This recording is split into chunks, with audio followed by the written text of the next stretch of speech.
নাহমাদুহু ওয়া নুসাল্লি আলা রাসূলিহিল কারীম বিসমিল্লাহির রহমানির রহিম। শুরু করছি আর রিবার তৃতীয় পার্ট।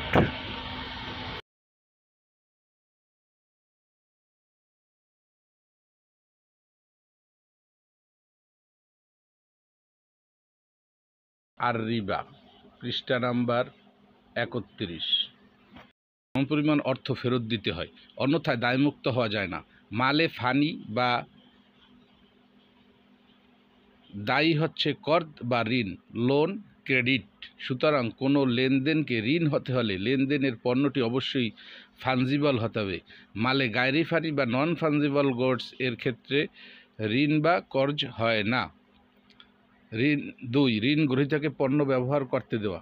ঋণ গ্রহীতা তার প্রয়োজনের প্রেক্ষিতেই ঋণ গ্রহণ করে এবং গৃহীত পণ্য ব্যবহার করে তার প্রয়োজন পূরণ করে। সুতরাং ঋণ বাবদ কোনো পণ্য দেওয়ার অর্থই হচ্ছে গ্রহীতাকে উক্ত পণ্য ব্যবহার করে তার প্রয়োজন পূরণ করার অধিকার দেওয়া।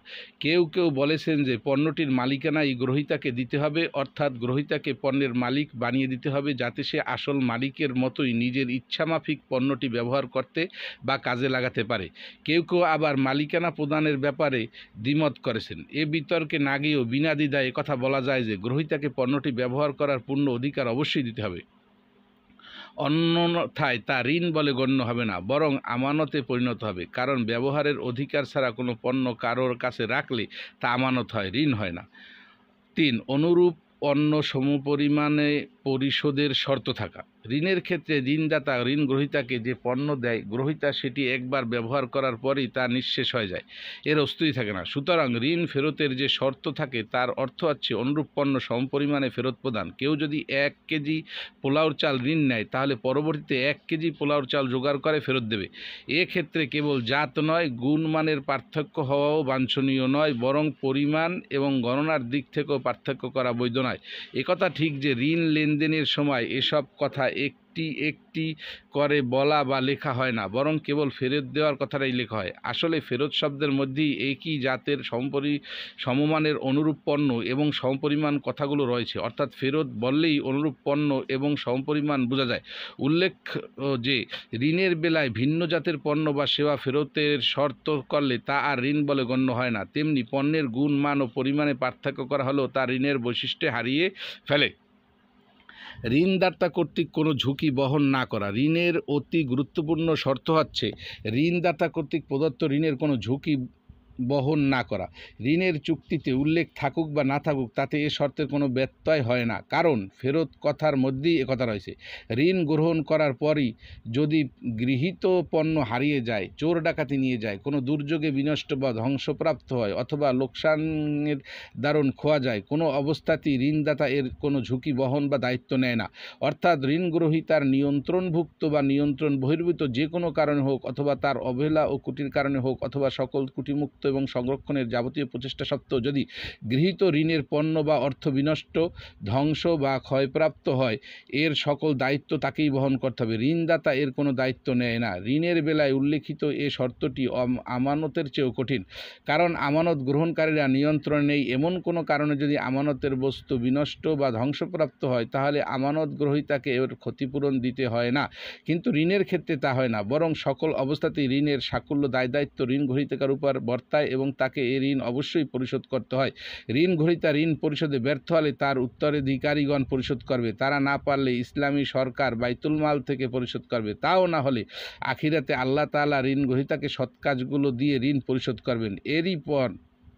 এরপরই কেবল যোগ্য হলে সে জান্নাতে যেতে পারবে, অন্যথায় তাকে জাহান্নামের কঠিন আযাবে নিক্ষেপ করা হবে।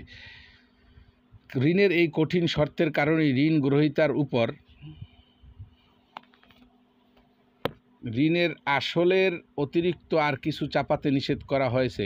আর ঋণদাতা ঋণের কোনো ঝুঁকি বা দায়িত্ব গ্রহণ করে না বলে এতে লাভ হলে তাতে ভাগ বসানোর কোনো অধিকার তাকে দেওয়া হয়নি। ধ্বংস, খোয়া বা লোকসান সব তোমার, কিন্তু লাভ হলে অংশ চাই, এ নীতি ইনসাফ বা সুবিচারের পরিপন্থী, মানবতা বিরোধী। 33 পৃষ্ঠা। কোনো বিনিময় বা প্রতিদান আশা না করা। ঋণের আর একটি গুরুত্বপূর্ণ শর্ত হচ্ছে ঋণদাতা গ্রহীতার নিকট হতে প্রদত্ত ঋণ বা আসলের অতিরিক্ত কোনো বিনিময় বা প্রতিদান দাবি এমনকি আশাও করতে পারবে না। ঋণদাতা দেয় ঋণের অতিরিক্ত কোনো অর্থ আদায় করতে পারবে না কিংবা আদায় করার শর্তও করতে পারবে না। শর্তের মাধ্যমে দেওয়া ঋণের অতিরিক্ত কিছু আদায় করা ইসলামী শরিয়াত তা সুদ বলে গণ্য হবে। কোনো ধরনের লাভ বা সুবিধা নিলে তা হবে অবশ্যই সুদ। ইসলামী শরিয়া বিশেষজ্ঞ আলিমগণ ওই ব্যাপারে কঠোর সতর্কতা অবলম্বন করে গেছেন। ইমাম আজম আবু হানিফা রহমতুল্লাহ 699 থেকে 767 সম্পর্কে বর্ণিত আছে। একবার তিনি তার কাছ থেকে ঋণ গ্রহীতার এক ব্যক্তির বাড়ির কাজ দিয়ে সফর থেকে ফিরছিলেন। দীর্ঘ সফরের কারণে তিনি খুবই ক্লান্ত ছিলেন। সে বাড়ির সুন্দর ছায়ায় তিনি বিশ্রাম নেওয়ার ইচ্ছা করলেন, কিন্তু এই বাড়ির মালিক তার কাছ থেকে ঋণ গ্রহণ করেছে জানতে পেরে তিনি তার বিশ্রাম গ্রহণের ইচ্ছা পরিত্যাগ করে চলে গেলেন। রাসূলুল্লাহ সাল্লাল্লাহু আলাইহি ওয়াসাল্লামের সাহাবা ফাদালাহ ইবনে উবাইদ রাদিয়াল্লাহু বলেন, ঋণ থেকে গৃহীত যে কোনো উপকারিতা বেনিফিট হচ্ছে সুদের বিভিন্ন রূপের মধ্যে একটি রূপ। এক হাদিসে আনাস ইবনে মালিক রাদিয়াল্লাহু থেকে বর্ণিত আছে, রাসূলুল্লাহ সাল্লাল্লাহু আলাইহি ওয়াসাল্লাম বলেছেন, তোমাদের কেউ যখন ঋণ দেয় অতঃপর ঋণ গ্রহীতা তার সামনে খাবার ডিশ পেশ করে, তাহলে ঋণদাতার তা গ্রহণ করা উচিত নয়। আর ঋণ গ্রহীতা যদি তার বহন পশুর উপর আরোহণ করায় প্রস্তাব করে, তাহলেও ঋণদাতার উচিত তা গ্রহণ না করা। 34 পৃষ্ঠা 34। যদি না তারা পূর্বে থেকে পরস্পর অনুরূপ সুবিধা বা অনুকূল্য বিনিময়ে অভ্যস্ত হয়। অপর একটি হাদিসে আনাস ইবনে মালিক রাদিয়াল্লাহু থেকে বর্ণিত আছে, রাসূলুল্লাহ সাল্লাল্লাহু আলাইহি ওয়াসাল্লাম বলেছেন, কোনো ব্যক্তি যদি কাউকে ঋণ দেয় তাহলে কোনো উপকার গ্রহণ করা তার উচিত নয়। সময় বা অবকাশ থাকা। ঋণ গ্রহণ এবং পরিশোধের মধ্যে সমন্বয়ের ব্যবধান থাকাও জরুরি। ইমাম আবু হানিফা রহমতুল্লাহ বলেছেন যে এ সময় নির্ধারিত হওয়া আবশ্যক। কেউ কেউ আবার এ বিষয়ে দ্বিমত প্রকাশ করেছেন। এ বিতর্কে না গিয়েও বলা যায় যে নির্ধারিত হোক বা অনির্ধারিত হোক, ঋণ পরিশোধের জন্য সময় থাকাতেই তা ঋণ হয়। অবকাশ ছাড়া ঋণ হয় না। ঋণ পরিশোধের জন্য যে সময় দেয়া হয় আরবিতে তাকে বলা হয় নাসায়া, আর এই অবকাশের বিনিময়ে দাবি করলে তাকেই বলা হয় রিজা নাসিয়া। ইংরেজিতে ধি বা অপেক্ষাকে ঋণ অর্থে ব্যবহার করা হয়। ঋণ দেওয়ার পর তা ফেরত পাওয়ার জন্য অপেক্ষা করতে হয়, তাই ঋণ মানে ওয়েটিং। সুতরাং সময় বা অবকাশ অবকাশ ঋণের অপরিহার্য শর্ত। উল্লিখিত শর্তগুলোর কোনো এক বা একাধিক শর্ত অনুপস্থিত থাকলে ঋণ এবং যথার্থ অর্থে আর ঋণ থাকে না। এ সবগুলো শর্ত অনুসারে লেনদেন হলে তবেই তা হয় ঋণ। সুতরাং ঋণের সংজ্ঞায় এ শর্তগুলো সমন্বিত করা হওয়া উচিত। এসব শর্ত সমন্বয়ে ঋণের একটি পূর্ণাঙ্গ সংজ্ঞা নিম্নরূপ হতে পারে: কোনো ফাঞ্জিবল পণ্য কোনো প্রকার বিনিময় বা প্রতিদান ছাড়া কোনো নির্ধারিত বা অনির্ধারিত সময়ের মধ্যে ফেরত দান বা পরিশোধের শর্তে কাউকে ব্যবহার করতে দেওয়ার নাম হচ্ছে কর্জ বা ঋণ। এবার 5 রিবার প্রকারভেদ, পৃষ্ঠা 35। ক্লাসিফিকেশন অফ রিবা। আল কোরআন ও আস-সুন্নাহ দু প্রকার রিবা বা সুদের উল্লেখ রয়েছে। তা হচ্ছে 1 রিবা আন-নাসিয়া, রিবা আল ফাদাল। 2 1 রিবা আল নাসিয়া। কোরআন মজিদে উল্লিখিত রিবাই রিবা আন নাসিয়া। এটিকে রিবা আল কোরআনও বলা হয়। নাসিয়া শব্দের মূল অর্থ হচ্ছে নাসায়া, যার আবিধানিক বা ব্যুৎপত্তিগত অর্থ হচ্ছে স্থগিত, পোস্টপন, বিলম্বিত, ডিলে বা প্রতীক্ষা। পারিভাষিক অর্থে ঋণের সে মেয়াদকালকে নাসায়া বলা হয় যা ঋণদাতা আসল ঋণের উপর নির্ধারিত পরিমাণ অতিরিক্ত প্রদানের শর্তে ঋণ গ্রহীতাকে নির্ধারণ করে দেয়। সুতরাং রিবা আর নাসিয়া হচ্ছে ঋণের উপর সময়ের প্রেক্ষিতে ধার্যকৃত অতিরিক্ত অংশ। এই অতিরিক্ত অংশ সময়ের সাথে বৃদ্ধি পায়। ঋণ পরিশোধের জন্য প্রদত্ত সময় রিবা নয়, বরং ঋণ পরিশোধের জন্য সময় থাকা প্রকৃতিসম্মত, স্বাভাবিক ও অপরিহার্য। তবে ঋণের আসলের উপর ধার্যকৃত অতিরিক্ত হচ্ছে রিবা নাসিয়া। কেবল ঋণের ক্ষেত্রেই রিবা নাসিয়ার উদ্ভব ঘটে। সে ঋণ নগদ অর্থে হোক বা পণ্য আকারে হোক, তার উপর ধার্যকৃত রিবা হচ্ছে রিবা নাসিয়া। ইমাম ফখরুদ্দিন আল রাজি রিবা নাসিয়া সম্পর্কে বলেছেন, জাহলিয়াতের যুগে রিবা আন নাসিয়া ছিল সুপরিচিত বা স্বীকৃত। সে সময় তারা অর্থ ঋণ দিত এবং মাসিক ভিত্তিতে একটা অতিরিক্ত পরিমাণ আদায় করত, কিন্তু আসল ঠিক থাকত। অতঃপর মেয়াদ শেষে ঋণদাতা ঋণ গ্রহীতার কাছে ঋণের আসল অর্থ ফেরত চাইত। ঋণ গ্রহীতা আসল অঙ্ক ফেরত দিতে না পারলে ঋণদাতা আসলের পরিমাণ বৃদ্ধি করে দিত এবং মেয়াদ বাড়িয়ে দিত। অধ্যাপক মোহাম্মদ আকরাম খানের মতে কোনো ব্যক্তি অপর ব্যক্তির নিকট থেকে কোনো জিনিস নির্দিষ্ট মেয়াদান্তে ফেরত দেওয়ার শর্তে গ্রহণ করার পর মেয়াদ শেষে চুক্তি মোতাবেক উক্ত জিনিসের সাথে যে অতিরিক্ত পরিমাণ তাকে প্রদান করে সে অতিরিক্ত পরিমাণকে রিবা আল নাসিয়া বলে। হানাফি ফকিগান রিবা নাসিয়ার সংজ্ঞা দিতে গিয়ে বলেছেন, রিবা নাসিয়া হচ্ছে মেয়াদ বা সময়গত বৃদ্ধি যা তাৎক্ষণিক বিনিময়ের চেয়ে বাকিতে বিনিময়ে প্রদত্ত বর্ধিত সময় বা মেয়াদ এবং দেনার পরিমাণের বৃদ্ধি। যখন ভিন্ন ভিন্ন জাতের ওজন বা পরিমাপযোগ্য পণ্য অথবা কখনো জ্ঞান ও পরিমাপ করা হয় না এমন সমজাতের পণ্য বাকিতে ক্রয় বিক্রয় করা হয় এবং দেনার পরিমাণ বৃদ্ধি করা হয়।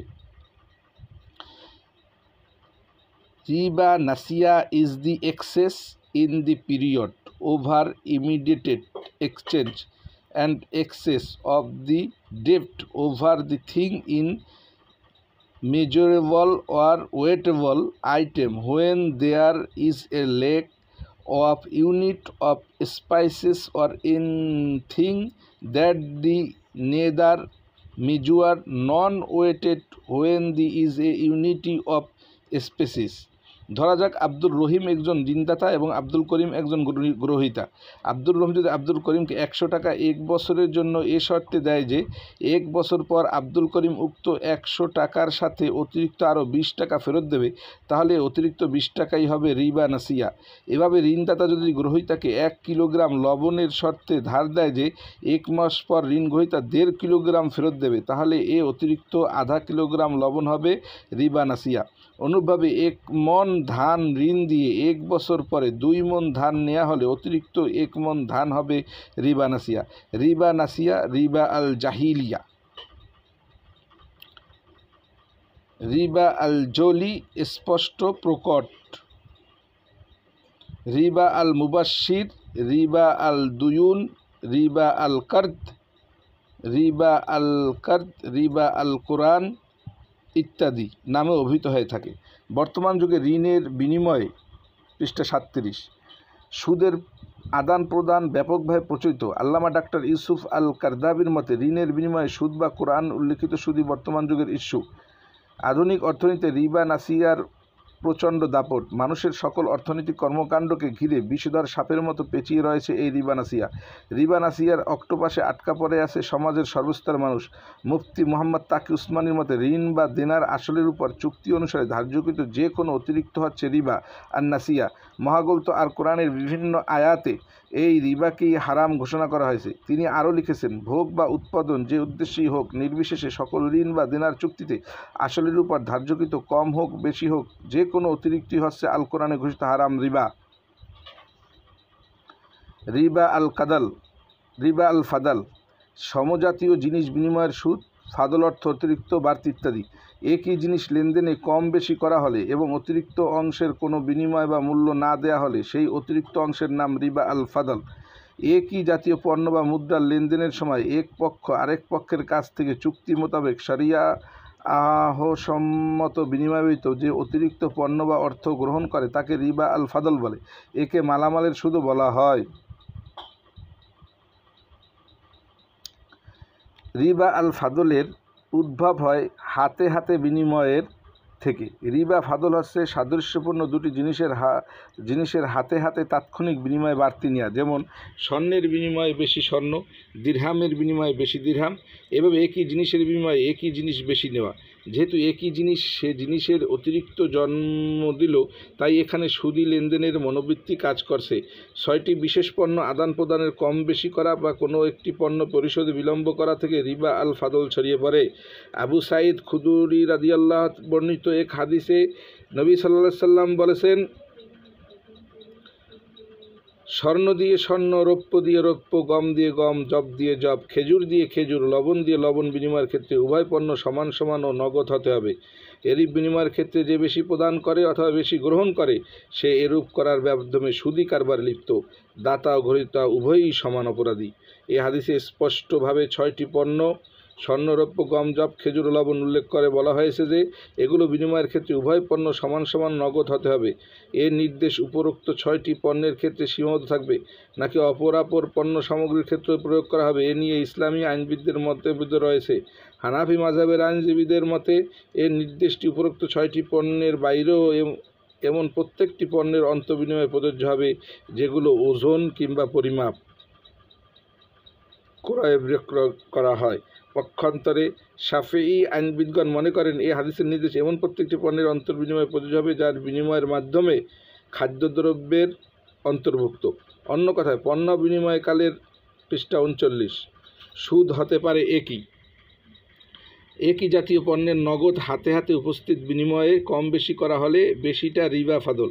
বিশিষ্ট স্কলার আব্দুর রহমান আল জাজিরি এর মতে লেনদেনের মধ্যে সময়ের ব্যবধান না থাকা সত্ত্বেও একই জাতীয় পণ্য কম পরিমাণের বিনিময়ে বেশি পরিমাণ নেয়া এবং যে বেশি পরিমাণে কোনো বিনিময় মূল্য নেয় তাই হলো যে বাড়তি পরিমাণে হলো রিবা আল ফাদল। অধ্যাপক মোহাম্মদ আকরাম খানের মতে সমজাতীয় পণ্যদ্রব্য মুদ্রার লেনদেন কালে এক পক্ষ চুক্তি মোতাবেক অপর পক্ষকে শরিয়াসম্মত বিনিময় ব্যতীত যে অতিরিক্ত মাল প্রদান করে তাকে রিবা আল ফাদল বলে। হাফিজ ইবনে হাজার আল আসকালানি বলেছেন, পণ্য বা অর্থের বিনিময়ে অতিরিক্ত পণ্য বা অর্থই হচ্ছে রিবা। যেমন এক দিনারের বিনিময়ে 2 দিনার, এখানে বিনিময় বলতে তিনি হাতে হাতে বিনিময়কে বুঝিয়েছেন। এছাড়া এক জাতের মুদ্রা অর্থাৎ দিনারের সাথে দিনারের বিনিময়ের কথা বলেছেন। সৈয়দ আবুল আলা মওদুদি রহমাতুল্লাহ লিখেছেন, একই জাতিভুক্ত দুটি জিনিসের হাতে হাতে লেনদেনের ক্ষেত্রে যে বৃদ্ধি হয় তাকে বলা হয় রিবা আল ফাদল। মহানবী সাল্লাল্লাহু আলাইহি ওয়াসাল্লাম রিবা আল ফাদলকে হারাম ঘোষণা করেছেন। উদাহরণস্বরূপ 1 কিলোগ্রাম উন্নত মানের খেজুরের সাথে 2 কিলোগ্রাম নিম্নমানের খেজুর বিনিময় করা হলে নিম্নমানের খেজুরের অতিরিক্ত 1 কিলোগ্রামই হবে রিবা ফাদল। আবু সাঈদ খুদরি রাদিয়াল্লাহু থেকে বর্ণিত, একদা বিলাল রাদিয়াল্লাহু মহানবী সাল্লাল্লাহু আলাইহি ওয়াসাল্লামের নিকট কিছু উন্নত মানের খেজুর নিয়ে এলেন। মহানবী সাল্লাল্লাহু আলাইহি ওয়াসাল্লাম তাকে জিজ্ঞেস করলেন, তুমি কোথা থেকে এই খেজুর আনলে? বিলাল রাদিয়াল্লাহু উত্তরে বললেন, আমাদের খেজুর নিম্নমানের ছিল, তাই আমি 2 সা পরিমাণ নিম্নমানের খেজুরের পরিবর্তে ভালো মানের 1 সা খেজুর বদলিয়ে এনেছি। মহানবী সাল্লাল্লাহু আলাইহি সাল্লামের কথা শুনে বললেন, এ তো হচ্ছে খাঁটি নির্জলা রিবা, একেবারে নির্জলা রিবা বা সুদ। কখনো এরূপ করো না, বরং তুমি কিনতে চাইলে অন্য আরেকজনের কাছে বিক্রি করো, তারপর সে পয়সা পাও তা দিয়ে খরিদ করো।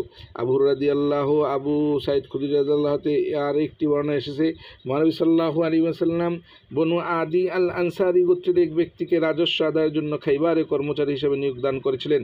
তিনি মহানবী সাল্লাল্লাহু আলাইহি ওয়াসাল্লামের নিকট ভালো মানের খেজুর নিয়ে এলেন।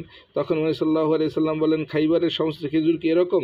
তিনি বলেন, না, আল্লাহর কসম যে আল্লাহর রাসূল, আমরা এ মানের 1 সা খেজুর সংগ্রহ করি সাধারণ মানের 2 সা খেজুর বিনিময়ে এবং 2 সা সংগ্রহ করি 3 সা এর বিনিময়ে। তখন মহানবী সাল্লাল্লাহু আলাইহি ওয়াসাল্লাম পৃষ্ঠা 41 বললেন, এরকম করো না, প্রথমে সবগুলো তোমাদের নিকট যে মানের খেজুর আছে তা দিরহামের বিনিময়ে বিক্রি করবে, অতঃপর প্রাপ্ত দিরহাম দিয়ে উন্নত মানের খেজুর ক্রয় করবে। এক্ষেত্রে সাধারণভাবে মনে হতে পারে 2 কেজি নিম্নমানের খেজুর দিয়ে 1 কেজি উন্নতমানের খেজুর বিনিময়ে দোষের কিছু নেই, কারণ গুণগত মান ভালো হওয়ার এরূপ বিনিময় হতেই পারে।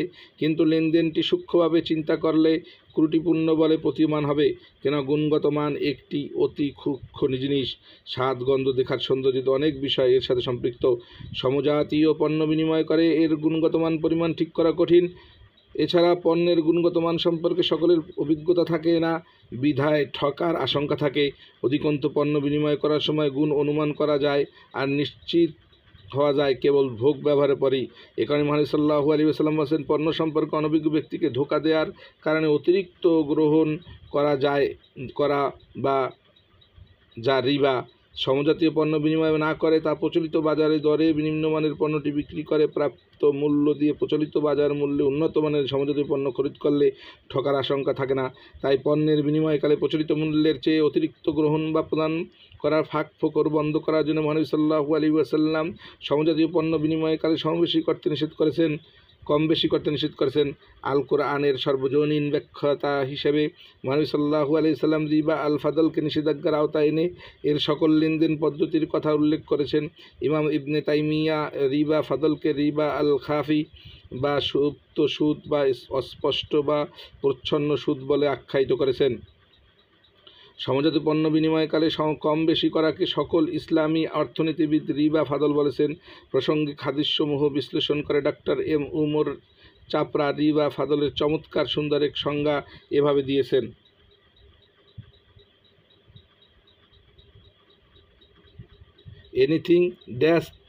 Anything that is unjustifiable received as an extra by one of the two parties in a transaction of trading is riba al fadl।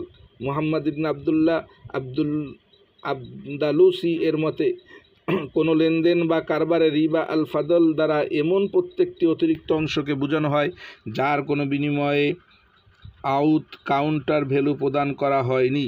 হানাফি ফকিগান রিবা আর ফাদলের সংজ্ঞা দিতে গিয়ে বলেছেন, রিবা ফাদল হচ্ছে ক্রয় বিক্রয়ের কোনো এক দিকের সম্পদের ভিত্তিতে আইনগত গ্রহণযোগ্য মানদণ্ড তথা ওজন ও পরিমাপের ভিত্তিতে আরোপিত অতিরিক্ত। এছাড়া নবী করিম সাল্লাল্লাহু আলাইহি ওয়াসাল্লাম আরও কতিপয় লেনদেনের রিবা আখ্যায়িত করেছেন। নিম্নে উল্লেখ করা হলো: অর্থের বিনিময়ে অর্থ লেনদেনের উভয় পক্ষের অর্থ যদি একই জাত ও শ্রেণীভুক্ত হয় এবং উভয় পক্ষ যদি সমান সমান পরিমাণের অর্থ লেনদেন না করে, তাহলে বিনিময় তাৎক্ষণিক হাতে হাতে হ্যান্ড টু হ্যান্ড নগদে হোক, সে লেনদেন হবে রিবা। 2 বাটার বা পণ্যের সাথে পণ্য বিনিময় সংশ্লিষ্ট পণ্যগুলো যদি ওজন বা পরিমাপযোগ্য হয় এবং একই জাত ও শ্রেণীভুক্ত হয় এবং যদি উভয় পক্ষের পণ্যের পরিমাণ সমান হয় অথবা কোনো এক পক্ষ যদি তার পণ্য প্রদান ভবিষ্যতের জন্য স্থগিত বা বাকি রাখে, তাহলে এরূপ লেনদেন রিবা লেনদেনের পর্যবসিত হবে। 3 বার্টার বা পণ্যের সাথে পণ্য বিনিময়। পৃষ্ঠা 43।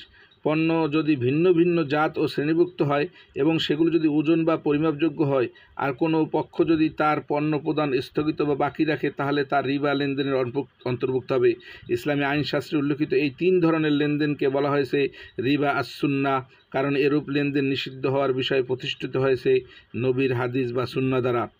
শাফিঈ আইনবক্তাদের মতে, it is an exchange with an increase in one of the trade item over the other, অর্থাৎ ক্রয় বিক্রয় দুটি পণ্যের কোনো একটির পরিমাপ অপরটির চেয়ে বেশি করে ক্রয় বিক্রয় করাই হচ্ছে রিবা ফাদল। হাম্বালি মাযহাবের ফকিদের দৃষ্টিতে ইট is an exchange in one of the exchange item identical and in kind of measurable and wettable goods, অর্থাৎ রিবা ফাদল একই জাতের পরিমাণ ওজনযোগ্য পণ্যের ক্রয় বিক্রয়ে কোনো একটি পণ্যের পরিমাণ বেশি করা। রিবা আল ফাদল এ জড়িয়ে পড়ার আরও কিছু কারবার পদ্ধতি নিম্নরূপ: গবনুল মুস্তারসিল, আনারি বিক্রেতাকে ভুল তথ্য দিয়ে কম মূল্যে পণ্য কিনে নেয়া। কোনো আনারি বিক্রেতাকে ভুল তথ্য দিয়ে তার নিকট থেকে কম মূল্যে পণ্য কিনে নেওয়ার মাধ্যমে ক্রেতা যেটুকু লাভবান হয় তা রিবার অন্তর্ভুক্ত, কারণ ভুল তথ্য প্রদানের মাধ্যমে যেটুকু লাভবান হয়েছে তার অবৈধ লাভ। নবী সাল্লাল্লাহু আলাইহি সাল্লাম বলেছেন, যে ব্যক্তি কোনো মুমিনকে প্রতারিত করার উদ্দেশ্যে পৃষ্ঠা 44 লোক পাঠায়, তার প্রতারণাটি এক প্রকার সুদ। নাজাস নিলামে কৃত্রিম উপায়ে দাম বাড়িয়ে দেয়া। নিলামে সাধারণত সর্বোচ্চ দাম হাঁকিয়ে হাইয়েস্ট বিডার নিকট পণ্য বিক্রি করা হয়। অনেক সময় নিলাম বিক্রেতা তার গোপন প্রতিনিধির সিক্রেট এজেন্টের মাধ্যমে কৃত্রিম উপায়ে বেশি দাম হাঁকাতে থাকে, যাতে নিলাম অংশগ্রহণকারী ক্রেতারা এর দ্বারা প্রভাবিত হয়ে আরও বেশি দামে কিনতে রাজি হয়। এ প্রক্রিয়ায় বেশি দামে বিক্রি করার মাধ্যমে যে বাড়তি লাভটুকু করা হলো তা সুদ। নবী সাল্লাল্লাহু আলাইহি সাল্লাম বলেছেন, যে ব্যক্তি নিলামে কৃত্রিমভাবে দাম হাঁকে সে একজন অভিশপ্ত সুদখোর। বর্তমান যুগে সীমিতভাবে রিবা ফাদলের প্রচলন লক্ষ্য করা যায়, যেমন ছেঁড়া ফাটা পুরাতন টাকা ও নতুন টাকা বিনিময়কালে কম বেশি করা, লেনদেনের ক্ষেত্রে অন্যকে প্রতারিত করে অন্যায় অনৈতিক উপার্জন ইত্যাদি রিবা আল ফাদল অন্যান্য নামেও আখ্যায়িত হয়ে থাকে, যেমন রিবা আস-সুন্নাহ, রিবা আল হাদিস, রিবা আল বুজু, রিবা গায়ের আল মুবাশশির, রিবা আল খাফি, রিবা আন নগদ সুদ ইত্যাদি। শাহ ওয়ালিউল্লাহ দেহলভী রহমতুল্লাহ 1703 থেকে 1763 খ্রিস্টাব্দে বলেন, রিবা 2 প্রকার, যেমন 1 রিবা হাকিকি বা প্রকৃত রিবা, আর 2 রিবা আল ফাদল। প্রকৃত বা হাকিকি রিবা কেবল ঋণের উপরই হয়। পৃষ্ঠা 45। রিবা আল ফাদল নিষিদ্ধ হওয়ার কারণ। আল কোরআন রিবা আল ফাদলের উপর সরাসরি নিষেধাজ্ঞা আরোপ না করলেও কোরআনের বাস্তবায়নকারী ও ব্যাখ্যাতা হিসাবে মহানবী সাল্লাল্লাহু আলাইহি ওয়াসাল্লাম এই ধরনের লেনদেন কারবারের উপরও নিষেধাজ্ঞা আরোপ করেছেন। এর উদ্দেশ্য হলো রিবার পরোক্ষ রাস্তাসমূহ আগেভাগেই বন্ধ করে দেয়া, কারণ সমজাতীয় পণ্যের আদান প্রদানে বেশি নেওয়ার সুযোগ রাখা হলে তা ধীরে ধীরে মানুষের মধ্যে বিনা পরিশ্রমে অতিরিক্ত পাওয়ার মানসিকতা সৃষ্টি করে, যা পরিশেষে সুদী কারবারের ক্ষেত্রে প্রস্তুত করে। এ বিষয়ে বিশ্বখ্যাত মুফাসসির ইমামউদ্দিন ইসমাইল ইবনে ওমর ইবনে কাসিম দিমাশকি মৃত্যু 734-74 হিজরি একটি মূল নীতি উল্লেখ করেছেন। তা হলো, যা কিছু অবৈধতার দিকে টেনে নিয়ে যায় তাও অবৈধ, বাস্তবায়নের উপর কোনো ফরজের বাস্তবায়ন নির্ভরশীল তাও ফরজ। যেমন সালাত সম্পাদন অজুর উপর নির্ভরশীল হওয়ায় সালাত সম্পাদনের মতো অজু করাও ফরজ। রিবায় আন নাসিয়া ও রিবায় আল ফাদলের মধ্যে পার্থক্য। রিবা আল নাসিয়া ও রিবা আল ফাদলের মধ্যে পার্থক্য সমূহ নিম্নরূপ। পৃষ্ঠা 46। পার্থক্যের বিষয় এক। উৎস রিবা আন নাসিয়া কুরআন মজিদে উল্লেখিত রিবাই হচ্ছে রিবা আন নাসিয়া। রিবা আল ফাদল হাদিসে উল্লেখিত হয়েছে। 2. উৎপত্তির ক্ষেত্র। কেবল ঋণের ক্ষেত্রেই রিবা আন নাসিয়ার উদ্ভব ঘটে, যে সে ঋণ নগদ অর্থে হোক বা পণ্য আকারে হোক। হাতে হাতে বিনিময়ের ক্ষেত্রে রিবা আল ফাদল উদ্গত হয়। 3. নগদ লেনদেনের ধরন। নগদ অর্থ ও পণ্য সামগ্রী। রিবা আল শুধু পণ্য সামগ্রী। বেড়ে যাওয়ার ধরন। রিবা আল নাসিয়া নগদ বেড়ে যাওয়া বা বৃদ্ধির ধরন সরল সুদ ও চক্রবৃদ্ধি সুদ উভয় ধরনেরই হতে পারে, আর চক্রবৃদ্ধির কোনো সুযোগ নেই রিবা আল ফাদলে। রিবা আন নাসিয়া। 5. বিবেচনা। ঋণ সময়ের প্রেক্ষিতে যে অর্থ বা পণ্য জন্ম দেয় তাই হচ্ছে রিবা আন নাসিয়া। একই জাতীয় পণ্যের কম বেশি পরিমাণের সাথে যে বেশি পরিমাণ হাতে হাতে বিনিময় করা হলে পণ্যের অতিরিক্ত পরিমাণকে বলা হয় রিবা আল ফাদল। কোরআনে মাজিদ নিষিদ্ধ হওয়া। কোরআনে মাজিদ দ্বারা রিবা আল নাসিয়া নিষিদ্ধ, হাদিস সুন্নাহ দ্বারা রিবা আল ফাদল নিষিদ্ধ। 7. নিষিদ্ধ হওয়ার ক্ষেত্র যুক্তি। এ ধরনের সুদের বহুবিধ অপকারিতা, শোষণ, নিষ্ঠুরতা ও অনিষ্টকারিতার জন্য রিবা আন নাসিয়া নিষিদ্ধ করা হয়েছে, আর অধিকতর সতর্কতা অবলম্বনের জন্য রিবা আল ফাদল নিষিদ্ধ করা হয়েছে। সংজ্ঞা। রিবা আন নাসিয়া। নাসিয়া শব্দের অর্থ হচ্ছে অবকাশ। ঋণ পরিশোধ করার জন্য যে সময় বা অবকাশ দেওয়া হয় তাকে বলা হয় নাসিয়া। আর ফাদল শব্দের অর্থ হচ্ছে অতিরিক্ত। একই জাতীয় জিনিসের অসম বিনিময়ের মধ্যে আল ফাদল নিহিত। এই অবকাশের জন্য যে বাড়তি ধার্য করা হয় তাই হচ্ছে রিবা আন নাসিয়া। একই জাতীয় দ্রব্য বা মুদ্রার লেনদেনের কালে এক পক্ষ কর্তৃক অপর পক্ষের কাছ থেকে অতিরিক্ত কিছু গ্রহণকারীকে রিবা আল ফাদল বলে। স্পটে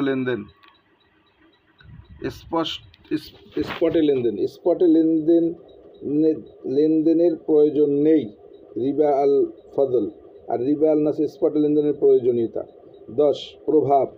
আধুনিক অর্থনীতিতে রিবা আন নাসিয়ার প্রচণ্ড দাপট। মানুষের সকল অর্থনৈতিক কর্মকাণ্ডে ঘিরে বিষধর সাপের মতো পেঁচিয়ে রয়েছে আর রিবা আন নাসিয়ার অক্টোপাসে আটকা পড়ে আছে সমাজের সর্বস্তরের মানুষ। পৃষ্ঠা 47 নম্বর।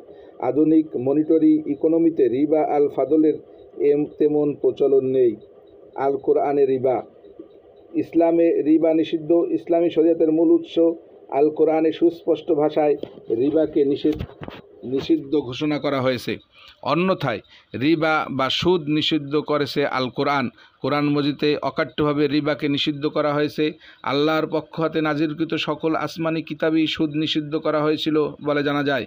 ইসলাম যেসব গুনাহর ব্যাপারে কঠোর হুঁশিয়ারি উচ্চারণ করেছে তার শীর্ষে রয়েছে সুদ মানব সভ্যতার সবচেয়ে নিষ্ঠুর শত্রু। সুদের ব্যাপারে ইসলামের অবস্থান অত্যন্ত কঠোর। বস্তুত শব্দগত দিক থেকেই হোক কিংবা অর্থগত দিক থেকেই হোক, আল কোরআনে আস সুন্নাহর এমন কঠোর ভাষা আর কোনো গুনাহের ক্ষেত্রেই ব্যবহার হয়নি। সুদের কারবার ছেড়ে না দিলে আল্লাহ ও তার রাসূলের পক্ষ থেকে। সাবস্ক্রাইব করুন, লাইক করুন, শেয়ার করুন। আপনাদের উৎসাহই আমার প্রেরণা। আল্লাহ হাফেজ।